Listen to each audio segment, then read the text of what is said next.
태권도 수업을 들을 수 있어요? 네. 일요일에 태권도 수업이 있어요. 태권도를 전혀 할 수 없는데 괜찮을까요? 그럼요. 일요일에 센터에 오셔서 상담을 받아보세요.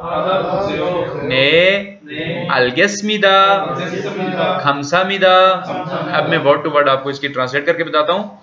योबोसेयो का मतलब हो गया हेलो, खोगी यानी वहां पे जहां पे उसने फोन मिलाया हुआ है। मैं अगर किसी सेंटर पे फोन करूं तो क्या बोलूंगा? उधर आपके यहाँ ये काम करवाया जाता है, ताइक्वांडो सिखाई जाती है, यानी उस जगह की बात हो रही है। ये अपने घर से होकर बोल रहे हैं ना, खोगी वेगुक इल्योक छिवो सेंथोजियो, यानी जिस जगह पे मैंने कॉल मिलाई है, क्या ये Korean sport centre for foreign workers, क्या ये गैर मुल्कियों की स्पोर्ट करने वाला सेंटर ही है ना? ये जो जियो है ना, जियो, ये ग्रामर आपको मैंने पढ़ाई हुई है। आप जब किसी बंदे से कोई चीज पूछते हैं, कंफर्म करते हैं, राय लेते हैं, कंफर्म करते हैं कि क्या मैंने सही जगह पे फोन मिला है, नंबर हो सकता है उसके पास पड़ा हो या किसी से लिया हो, तो कॉल करके आपको तो नहीं पता कि कॉल कौन पिक कर रहा है। सबसे पहले हम ये पूछते हैं ना कि हाँ अस्सलाम वालेकुम, क्या ये साइनोपाक एकेडमी है? क्या ये साइनोपाक एकेडमी है? तो उस जगह पे जियो लगता है। क्या लगता है? जियो। ये पूरा एक सेंटर का नाम है, वेगुक इल्योक छिवोन सेंटो, आपको मैंने डिटेल से पढ़ा दिया है।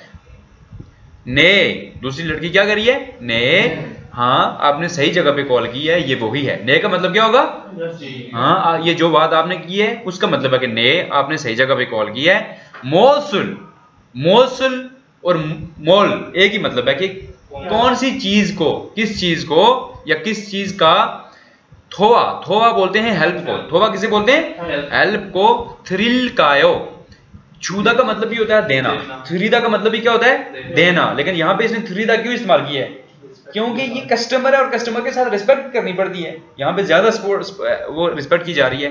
मोसुल थोवा द्रिल कायो, मैं कैसे आपकी मदद कर सकती हूँ? मोसुल किस तरह से, थोवा हेल्प, थ्रिल कायो यानी मुझे करनी चाहिए, मुझे देनी चाहिए। किस तरह की मदद मुझे आपको देनी चाहिए, या इसको उर्फ आम में जैसे हम बोलते हैं कि मैं आपको आपकी कैसे मदद कर सकती हूँ। अंडरस्टैंड? रेहान उसको क्या बोल रहा है? 태권도 룰, 태권도 को फेउगो, फेउदा का मतलब होता है सीखना। गोशिफोयो का मतलब मैंने आपको क्या पढ़ाया था?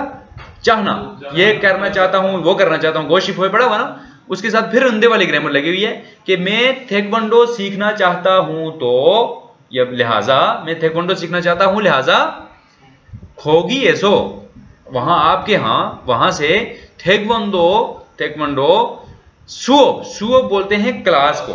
सुओब किसको बोलते हैं? क्लास को। सुओबुल ताइक्वांडो की क्लास को थिरुलसु, थित्ता का मतलब क्या होता है? सुनना। थित्ता का मतलब होता है सुनना। और मैंने आपको थीगत का फुलक्यूची क्या पढ़ाया था कि जब ये सेंटेंस में तो इस्तेमाल होता है तो नीचे वाला थीगत किस में चेंज हो जाता है? रियल में चेंज होता है। थीरोयो क्या बन जाएगा? थीरोयो सुनना। ठीक है, तो अब इसी से क्या लिखा हुआ है? थित्ता से थीरिल, चूंकि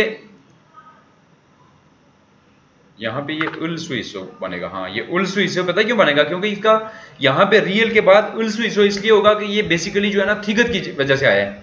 ये रियल पहले से नहीं है, ये किसकी वजह से आया है? रियल की वजह से आया है, और थीगत की वजह से। थीरिल सु इसोयो, ये थोड़ा स्पेशल है। ठीक है, तो इसको थिलसु इसो नहीं बोलेंगे, थीरिलसु इसो बोलेंगे। क्या बोलेंगे? यानी कि क्या मैं वहां से सुन सकता हूं, उस क्लास को सुन सकता हूं। सुनने से मुराद क्या है? कि जाहिर सी बात है कोई उनको एजुकेट करने वाला टीचर होगा ना, वो उनको पढ़ाएगा तो ये उसको सुनेंगे, ये उसको क्या करेंगे? लेकिन उससे मुराद सिर्फ सुनना नहीं है, वो प्रैक्टिकली भी उनको सिखाएगा। लेकिन वो सिर्फ मुंह से उनको बताएगा कि ये इस तरह करना है, ये इस तरह करना है। तो थिरुल्सु इसो का मतलब क्या? सीखना। इसका मतलब क्या बनेगा? सीखना। बनता है कि नहीं बनता? आप मुझसे अभी आप थित्ता कर रहे हैं, आप मुझसे क्लास सुन रहे हैं और सीख भी रहे हैं। क्या कर रहे हैं? सीख भी रहे हैं। तो ये क्या है कि दोबारा से मैं बताता हूँ, ले सकता हूँ बाम आप, इसका यही मानी बनेगा। मैं आपको वर्ड टू वर्ड समझा के मैं उसी के ऊपर लेके आ रहा हूँ। 태권도 수업을 들을 수 있어요? क्या मैं, लफ्जी मतलब इसका जो बन रहा है, क्या मैं आपके यहाँ वहां से ताइक्वांडो की क्लास सुन सकता हूँ? तो सुन सकने से मुराद क्या होगा? कि ले सकता हूँ। ले सकता हूँ, ठीक है। 태권도 배우고 싶은데 कि मैं 태권도 सीखना चाहता हूँ, इसलिए लिहाजा 거기에서 태권도 수업, वहां पे 태권도 की जो क्लास है, सुअब क्लास को बोलते हैं, 들을 수 있어요? ले सकता हूँ वहां से। अच्छा जी, ने 일요일에, हाँ संडे वाले दिन, 일요일 किसको बोलते हैं? हाँ संडे को 태권도 수업이 있어요। 수업이 있어요 का मतलब क्या होगा? सुअब क्लास को बोलते हैं 있어요। 있어요 का मतलब क्या है? 있어요 है। 태권도 수업이 있어요। इतवार वाले दिन किसकी क्लास होती है? 태권도 की क्लास होती है। 태권도 रूल, वो फिर रियान क्या बोल रहे हैं? 태권도 रूल, 태권도 को छोन्यो, ये बाद में बताता हूं। हेल्सु ऑब्सोयो, हेल्सु ऑब्सोयो का मतलब क्या होगा? हादा का मतलब क्या होता है? करना। तो हेल्सु ऑब्सोयो का मतलब क्या होगा? नहीं कर सकना। ओमनुंदे कि नहीं कर सकता, तो खेंचिनल कायो, खेंचिनल कायो का मतलब क्या होगा? कि आपको कोई प्रॉब्लम तो नहीं है। इजी टोके, इजी टोके। अब इसने साथ क्या लिखा है? छोन्यो। छोन्यो का मतलब ये है कि बिल्कुल भी नहीं, एट ऑल, एट ऑल। छोन्यो किसको बोलते हैं? At all. हरगिज है, हरगिज हो गया, एब्सोल्युटली नॉट बोल रहे हैं, बिल्कुल भी नहीं कर सकता। बाप माफरा, देखें क्या बनेगा? कौन सा? 태권도 रूल छोन्यो हेल्सु ऑब्सोयो, खाली हेल्सु ऑब्सोयो पे बोल सकता था कि मुझे 태권도 नहीं आती, लेकिन उसने थोड़ा जोर दिया है कि मुझे तो 태권도 बिल्कुल सिरे से आती ही नहीं है। तो इससे कोई मसला तो नहीं होगा, इससे कोई मसला नहीं होगा।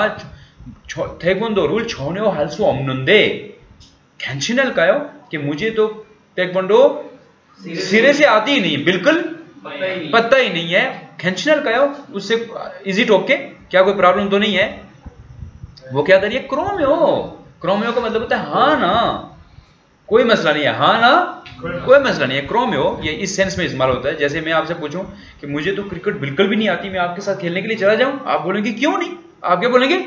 क्यों नहीं। तो उसकी जगह क्या इस्तेमाल हुआ है? क्रोम्यो। अंडरस्टैंड? क्रोम्यो। 일요일에 센터에 오셔서, ओदा का मतलब 일요일에 संडे वाले दिन, सेंथो किसे बोलते हैं? सेंटर को। ए यानी सेंटर में, ओदा का मतलब क्या होता है? आना। उसके साथ शी लग गया है। शी का मतलब क्या होता है? वर्ब को जब आप रिस्पेक्ट में बयान करते हैं, ओशीदा। तो ओशोसो, आसो और ओसो वाली ग्रामर लगी हुई है कि संडे वाले दिन आप हमारे सेंटर में आए। संगदम, संगदम बोलते हैं मशवरा करना, कंसल्टेंसी करना। क्या करना? कंसल्ट करना, मशवरा करना। संगदमुल फादा बुसेयो, संगदमुल फत्ता। संगदम किसे बोलते हैं? मशवरे को। संगदमुल फत्ता यानी मशवरा लेना। संगदमुल फत्ता का फत्ता, फत्ता का मतलब होता है रिसीव करना ना। ये देखें, मशवरा रिसीव करना, लफ्ज़ी मतलब क्या बनेगा? यानी मशवरा लेना, मशवरा लेना। तो मशवरा लेने को जो है वो क्या बोलते हैं? कंसल्टेंसी। क्या बोलते हैं? यानी आप आके बैठ के बात करके देखें, मशवरा करके देखें, कंसल्टेंसी करके देखें, ठीक है। संगदमुल फादा भूसेओ, भूसेओ का मतलब क्या होगा? हाँ, मशवरा लेके देखें, कंसल्टेंसी करके देखिए, मशवरा करके देखें आके। ओके। क्रोम्यो 일요일에 센터에 오셔서, संडे वाले दिन सेंटर में आके संगदमुल फादा भूसेओ। संगदमुल फादा भूसेओ का मतलब क्या होगा? मशवरा कर। काशी समझ आइए? अच्छा। ने अलगस्मिदा, फिर उसने क्या कहा है? ओके, ओके समझ आ गई। खमसामिदा, शुक्रिया। अंडरस्टैंड? अब मैं इसकी चलाता हूं। 여보세요? 거기 외국 인력 지원 센터지요? 네, 무엇을 도와드릴까요? 태권도를 배우고 싶은데 거기에서 태권도 수업을 들을 수 있어요? 네, 일요일에 태권도 수업이 있어요. 태권도를 전혀 할 수 없는데 괜찮을까요? 그럼요. 일요일에 센터에 오셔서 상담을 받아보세요. 네, 알겠습니다. 감사합니다. 감사합니다। समझ आइए? जब आप इसको वर्ड टू वर्ड ट्रांसलेशन करके ना फिर इसको 2-3 दफा खुद पढ़ा करें, आपकी रीडिंग भी बेहतर होगी। फिर आप जो है ना लिसनिंग लगा के उसको बार बार सुना करें, ताकि आपको वो समझ आए कि ये क्या बोल रहे हैं। कोरियन जब बोले ना कोई भी, तो आपको समझ आनी चाहिए कि ये कौन सी कन्वर्सेशन हो रही है, ठीक है। एटलीस्ट थोड़ा बहुत तो आपको आइडिया होना चाहिए ना।